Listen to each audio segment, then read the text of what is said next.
Cauldron. It took Harry several days to get used to his strange new freedom. Never before had he been able to go whenever he wanted or eat whatever he fancied. He could even go wherever he pleased, as long as it was in Diagon Alley, and this long cobbled street was packed with the most fascinating wizard shops in the world. Harry felt no desire to break his word to Fudge and stray back into the Muggle world. Harry ate breakfast each morning in the Leaky Cauldron, where he liked watching the other guests, funny little witches from the country, up for a day's shopping, venerable-looking wizards arguing over the latest article in Transfiguration today, wild-looking warlocks, raucous dwarfs, and once what looked suspiciously like a hag who ordered a plate of raw liver from behind a thick woolen baklava. After breakfast, Harry would go into the backyard, take his wand, tap the third block from the left above the trash bin, and stand back and watch the archway of Diagon Alley open in the wall. Harry spent a long, sunny days exploring the shops and eating under the brightly colored umbrellas outside the cafes, where his fellow diners were showing one another their purchases. It's a lunoscope, old boy. No more messing around with those moon charts, see? Else discussing the case of Sirius Black. Personally, I won't let any of the children out alone until he's back in Azkaban. Harry didn't know. Harry didn't have to do his homework under the blankets and by flashlight anymore. He could sit at the bright sunshine outside, Forlene Forture's ice cream parlor, finishing all of his essays with an occasional help from Florine Fletcher herself. Apart from knowing a great deal about the medieval and witch burnings, he gave Harry free Sundays every half an hour. Once Harry had refilled the money bag at gold and galleons and silver sickles and bronze nuts of his vaulted Gringotts, he had to exercise a lot of control, not to spend the whole lot at once.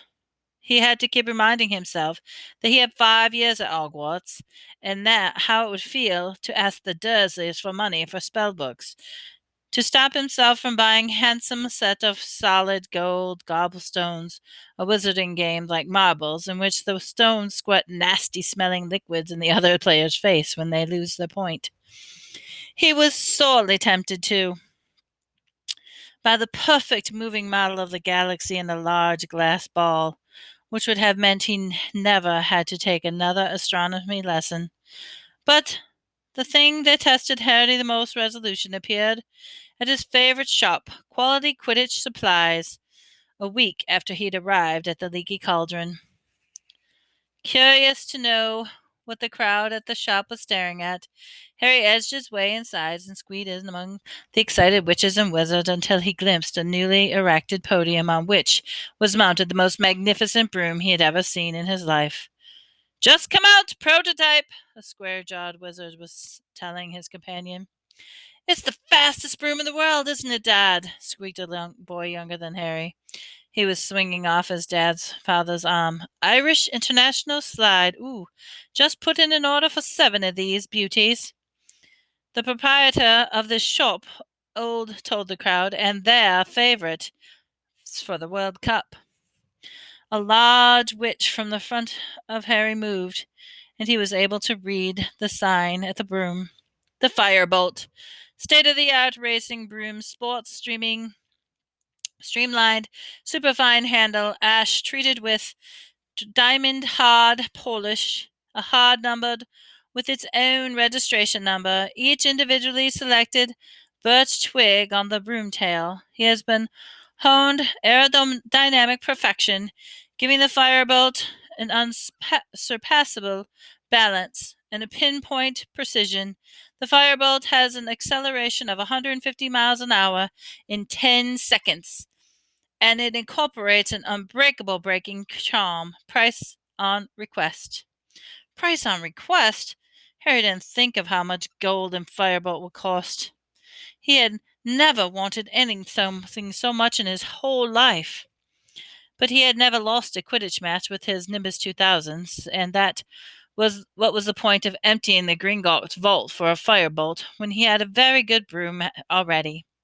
Harry didn't ask for the price, but he returned almost every day after that just to look at the firebolt. There were, however, things that Harry needed to buy. He wa- he went to the apothecary to replenish his store of potions and ingredients, and his school robes were now several inches too short in the arms and the legs. He visited Madame Malkin's robes for all occasions and bought new ones. Most important of all, he had to buy his new school books, which would also include those for the two new subjects, care of magical creatures and divination. Harry got a surprise when he looked at the bookshop window. Instead of the usual display of gold embossed spell book the size of paving slabs, there was a large iron cage behind the glass that held out 100 copies of the Monster Book of Monsters.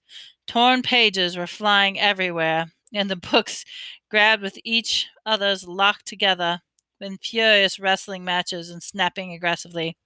Harry pulled his book list out of his pocket, consulted it for the first time. Monster Books of Monsters was listed, as it was a required book for magical creatures. Care of magical creatures. Now Harry understood why Hagrid said it would come in useful. He felt very relieved. He had been wondering whether Hagrid wanted help with some terrifying new pet. As Harry entered the Flourish and Blotts, the manager came hurrying toward him. Hogwarts? He said abruptly. Come to get your new books? Yes, said Harry. I need. Get out of the way, said the manager impatiently, brushing Harry aside. He drew in a pair of thick glasses, picked up a large knobbly walking stick, and proceeded towards the door of the monster book cage. Hang on, said Harry quickly. I've already got one of those. Have you? A look of enormous relief spread across the manager's face.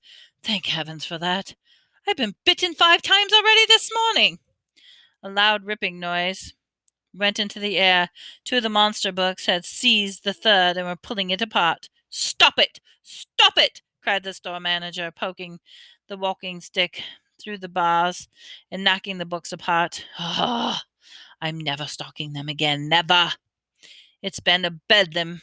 I thought we'd seen the worst when we bought 200 copies of the Invisible Book of Invisibility. Cost a fortune, and then we never found them. Well, is there anything else you need on your on your list?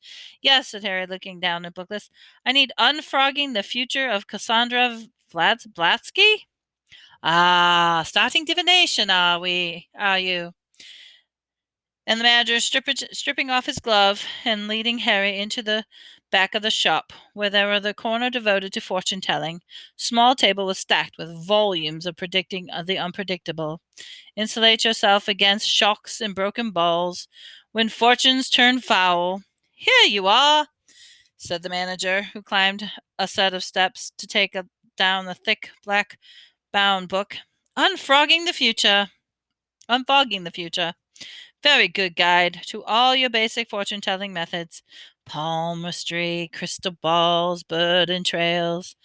But Harry wasn't listening. His eyes had fallen onto another book, which was among the display on a small table. Death Omen. What to do when you know the worst is coming. Oh, I wouldn't read that if I were you, the manager said lightly, looking to see what Harry was staring at. Oh, you'll start you'll start seeing omens everywhere. It's enough to frighten anyone to death. Harry continued to stare at the front cover of the book. It showed a black dog, large as a bear, with gleaming eyes. It looks oddly familiar. The manager pressed Unfogging the Future into Harry's hands. Anything else? He said. Yes, said Harry, tearing his eyes away from the dog's eyes, dazedly consulting his book list. I need immediate transfiguration and the standard book of spells, grade 3. Harry emerged from the Flourish and Blots 10 minutes later with his new books under his arms and made his way back to the Leaky Cauldron, hardly noticing where he was going and bumping into several people. He tramped up the stairs into his room, went inside, tipped his books onto his bed. Somebody had been in to tidy. The windows were open. The sun was pouring inside. Harry could hear the buses rolling in the unseen Muggle streets behind him, and the sound of the invisible crowd below Diagon Alley. He caught sight of himself in the mirror over the basin. It can't have been a death omen, he told his reflection defiantly. I was panicking when I saw that, thinking of Magnolia Crescent. It was probably just a stray dog. He raised his hand automatically and tried to make his hair lie flat. You're fighting a losing battle, dear, the mirror said in a wheezy voice. As the days slipped by, Harry started looking wherever he went for the sign of Ron and Hermione. Plenty of Hogwarts students were arriving at Diagon Alley now, and they start with the start of the term so near. Harry met Seamus Finnegan and Dean Thomas, his fellow Gryffindors, in the quality Quidditch supplies. They were too, ogling the Firebolt. He also ran into the real Neville Longbottom, round-faced, forgetful boy, outside flourishing bolts. Harry didn't stop to chat. Neville appeared to have mislaid his book list and was being told off by the very formidable-looking grandmother. Harry hoped he'd never found out that he pretended to be Neville while he was on the run for the Ministry of Magic. Harry woke up the last day of the holidays, thinking that he would at least meet Ron and Hermione tomorrow on the Hogwarts Express. But he got up, dressed, went for a last look at the Firebolt, and was just wondering where he'd have lunch when somebody yelled his name and he turned. Harry! Harry! There they were, both of them sitting outside Flirtus's ice cream parlor. Ron looking incredibly freckly. Hermione very brown, both waving frantically at him. Finally, said Ron, grinning at Harry as he sat down. We went to the Leaky Cauldron, but he said you've left. And we went to Flourish and Blots and Madame Milkins, and I got all my school stuff last week, Harry explained. And how come you knew I was staying at the Leaky Cauldron? Dad, said Ron simply. Mr. Weasley, who worked for the Ministry of Magic, would of course had heard the whole story about what happened to his Aunt Marge. Did you really blow up your aunt, Harry? Said Hermione in a very serious voice. Well, I didn't mean to, said Harry, while Ron roared with laughter. I lost control. It's not funny, Ron, said Hermione sharply. Honestly, I'm amazed Harry wasn't expelled. So am I, admitted Harry. Forget expelled. I thought I was going to be arrested. He looked at Ron. Your dad doesn't know why Fudge let me off, does he? Probably.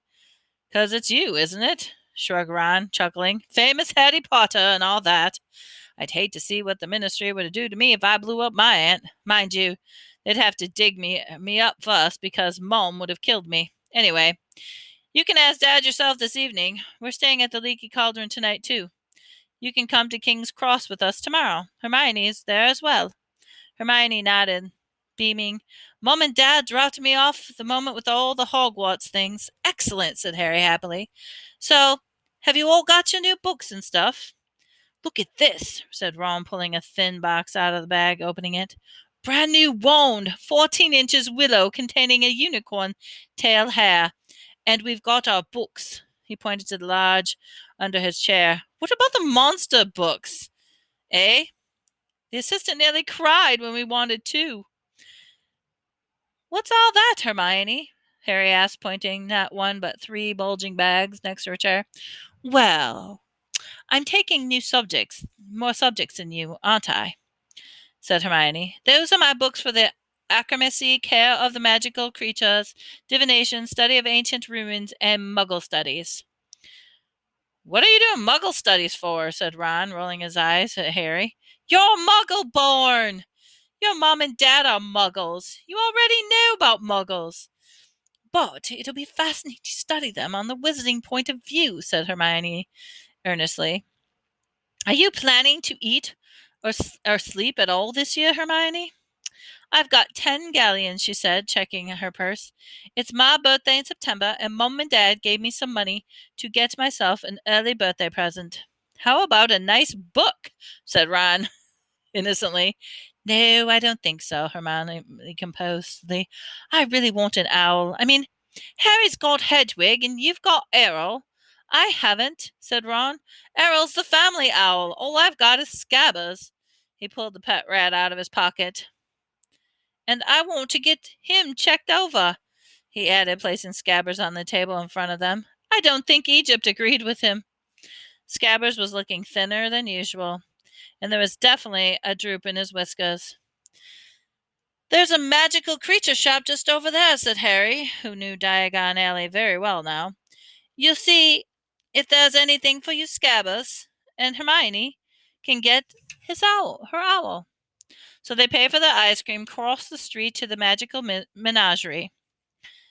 There wasn't much room inside. Every inch of the wall was hidden by cages. It was smelly, very noisy, because of the occupants in the cages were all squeaking and squawking and jabbering or hissing.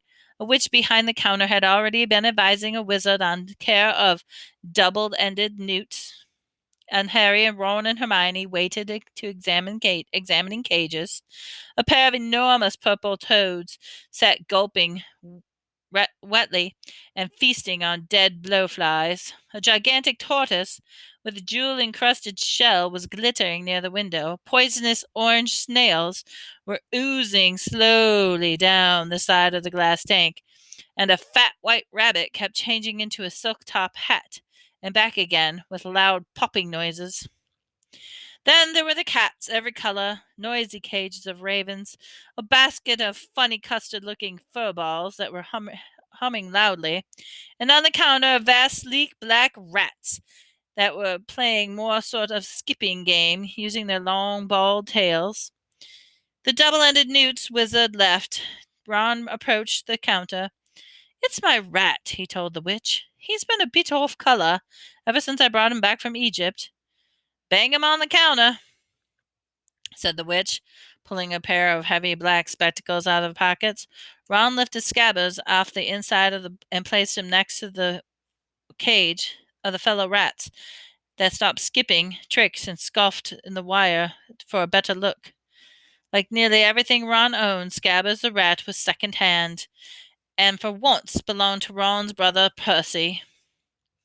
A bit battered, next to the glossy rats in the cage, he looked especially woebegone. Said the witch, picking up Scabbers. "How old is he, this rat?" "Dunno," said Ron. "Quite old. He used to belong to my brother." "What power does he have?" said the witch, examining Scabbers closely. The truth was that Scabbers had never shown any the faintest trace of interesting powers. The witch eyes moved from Scabbers' tattered left ear to one of his front paw, which had a toe missing, and he tutted loudly. "He's been through the mill, this one," he said. "Well, just like that, when Percy gave him to me," said Ron defensively. "An ordinary common or garden rat like this can't be expected to live longer than 3 years or so," said the witch. "Now, if you are looking for something a bit more hard-wearing, you might like one of these."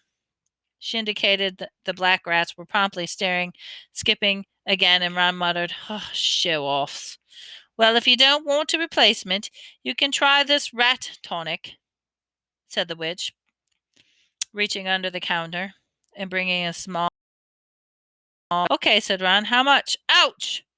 Ron buckled as something huge and orange came soaring from the top of the highest cage, landed on his head, and then propelled itself, spitting madly at Scabbers.